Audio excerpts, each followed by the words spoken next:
Much of the dynamic that propels the entire series depends upon Woo's personality and personal style, and the way that other people react to it. In this first episode about the extraordinary attorney Woo, I want to first address the effect of Woo's nature on the other characters in the program, largely but not entirely determined by her autism. Woo's way matters because she is an attorney in a prestige law firm in South Korea, Seoul. The environment is fast-paced, modern, impatient. Think of New York City.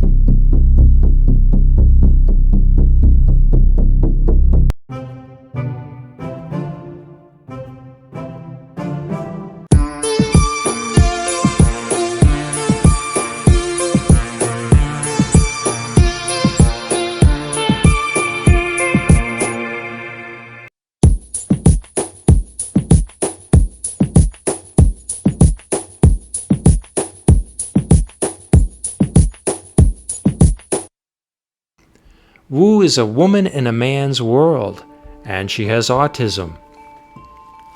There would be hundreds of qualified competitors for the position Woo has acquired, which is a way of saying she can be replaced if she can't cut it.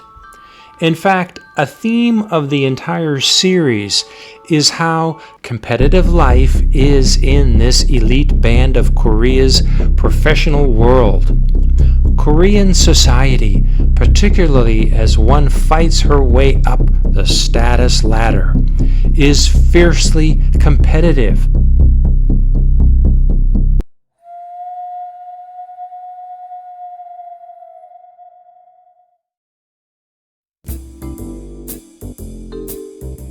It's about education, about income and career, about physical appearance, about style, and about cool.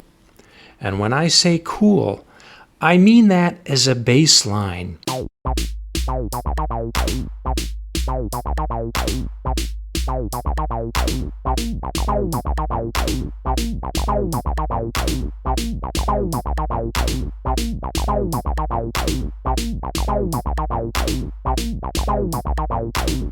You don't say the wrong or inappropriate thing.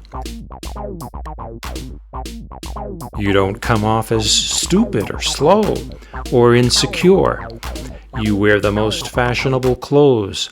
You carry the hottest accessories, and you project cleverness and sophistication. This is the most pronounced among Koreans under a certain age. The program, Extraordinary Attorney Woo, provides a glimpse of this. While each of the characters is trying always to be as cool as possible, they are also watching one another for mistakes, for uncool actions. This brings us back to Woo Young-woo, who, in addition to being autistic, or because of it, is simply uncool in everything she does.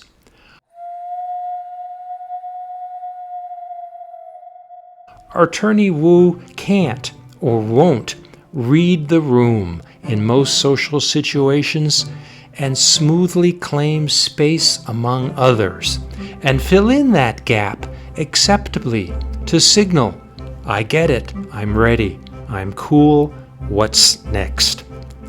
We are compelled to do that in every day, but especially at work in a competitive environment. What Woo does instead is assert Woo's perspective, Woo's being.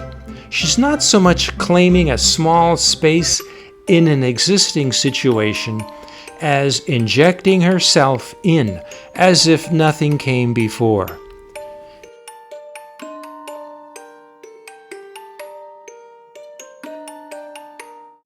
Even before an encounter begins, if you see Woo coming, she doesn't even walk cool. And then there are those loafers with the thick soles.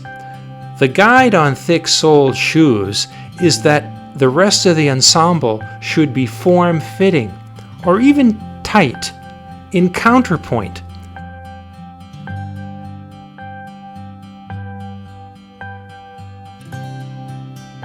But Woo's baggy suit style is suggestive of a librarian. In Woo's physical stance, when in a group of others, she does not mirror the stance of other Korean young ladies. Her feet are invariably planted apart, as if she has some need to steady herself.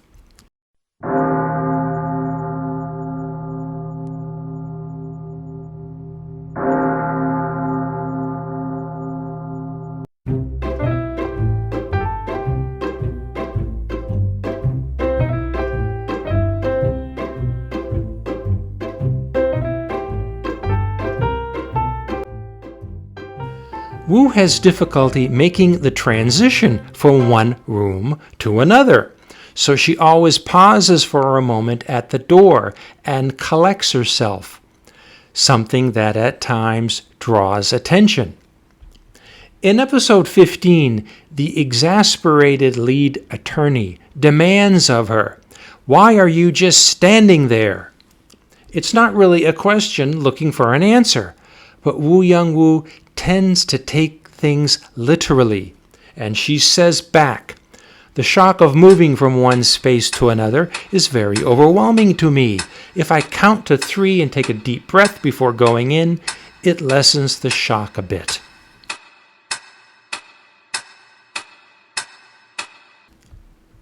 The single most arresting feature of the dramatic narrative for me, watching each episode of Attorney Woo, is that when Woo enters the scene, I can't predict what will happen next or what she will say because Woo does not act like other people.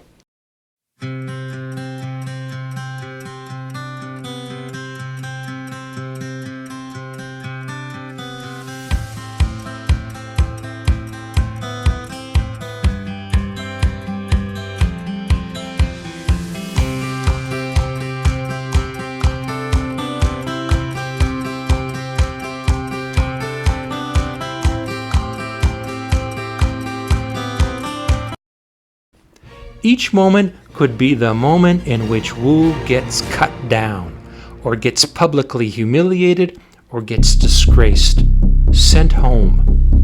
And these moments happen because Woo is vulnerable.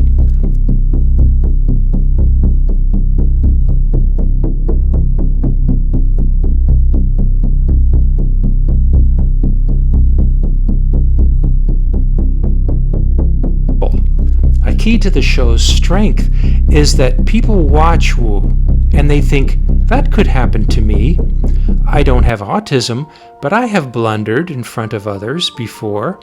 I have little phobias that I do my best to cope with so that other people will accept me. I got shamed and picked on when I was in school. I'm not super strong and witty and clever. As part of the audience, when Woo enters the room, I can never relax about how other people there are going to react to her.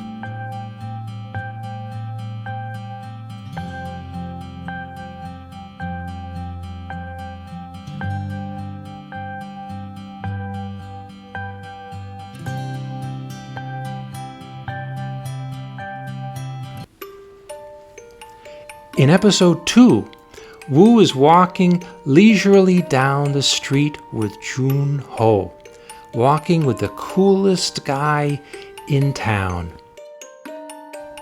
Then an old girlfriend of Jun-ho appears on the street. She greets him, and at that moment, Woo-young flinches from a loud leaf blower being used by a groundskeeper nearby. And the girl talking to Jun-ho concludes that Woo's somehow a handicapped woman and that Jun-ho is doing volunteer work at that moment.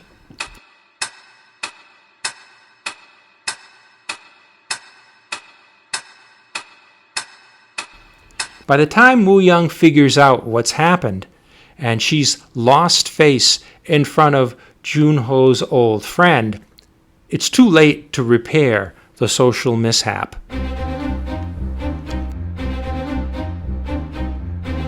When the American actor Tom Cruise played a lawyer in the movie A Few Good Men, he was brilliant and he was cocky every minute of the story. Tom Cruise was the most poised and articulate young lawyer anybody ever saw. You never thought that Tom Cruise might walk into a room, face others, and get dismantled, humiliated, destroyed publicly in a matter of seconds. But that fate can happen to Woo at any time.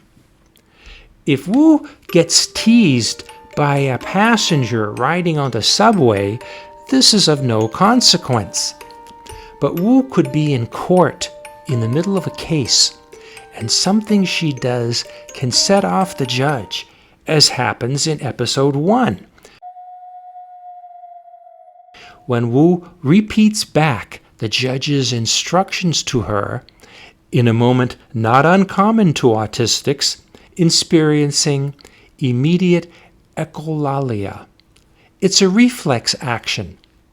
The judge cautions Woo not to badger the witness. Just ask the question. And she repeats this back as if she could be mocking the judge. This is echolalia.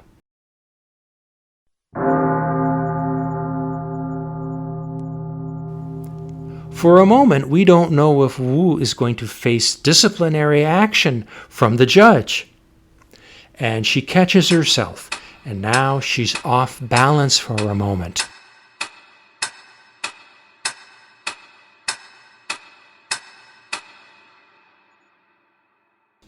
Which means 2 concurrent public missteps.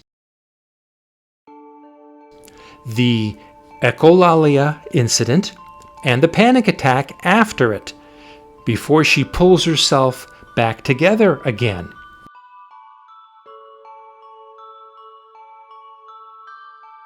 Woo Young in public is aware of the social rules that others play by. She does not feel these rules. She performs them as best she can to satisfy others. That is to say, she thinks people don't like it if I do this, if I repeat back what they just said. She attempts to police herself to please them, not because she believes that there's anything inherently wrong with how she behaves.